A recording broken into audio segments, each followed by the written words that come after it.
Okay, let's do this, Gemini. It's February 2018. I'm Dadhichi, and this is your horoscope for February.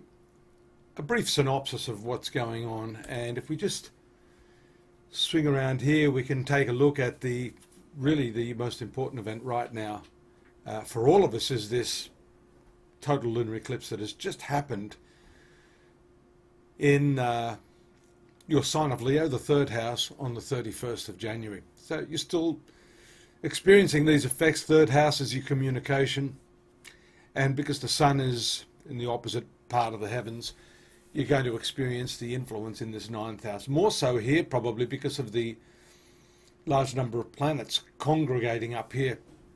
Mercury, your ruling planet, having just snuck into this area, ninth house of tertiary education, long distance travels. It's also very well known that this sector is a spiritual sector. So it may not be a tertiary experience. It may simply be meeting people who are indeed of the caliber of mentors, people that can help you in your understanding of life, in your need to expand your understanding of life generally. Let's just, pardon me, animate this a little bit. We can see as the planets start to move. I like this combination up here. You see Venus moving up here towards Pisces. This is the most important part of your horoscope, which is what the Hindu astrologers call the Karma Sthana, the house of karma. It's the work and profession sector. Here we see the movement of Venus. That will move later in the month. But here, around the 7th, a very strong conjunction taking place with Jupiter. This is in your 6th house of health, workplace activities, debts, and enemies. So we see here this excessive nature of the moon Jupiter. And all of these red lines, this is what we call a T-square. That was also occurring during the eclipse. You can see here the excessive nature here, Sun and Jupiter, Venus and Jupiter. Maybe you're wasting your time on a lot of this stuff, is all I can say. So you need to be a little bit careful that you analyse firstly what it is you want to do. Make sure that it is indeed what you want to do before expending a lot of time, money and energy.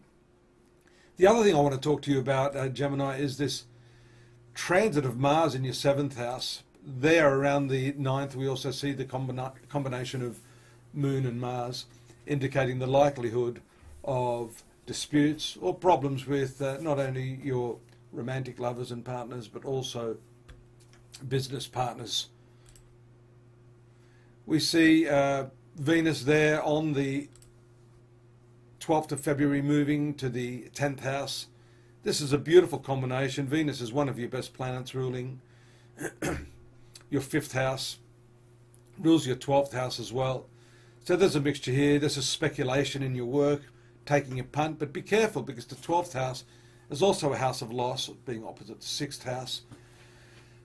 But I dare say as soon as the sun moves up here into this area along with Venus, some very, very good opportunities are going to take place for you in your professional activities.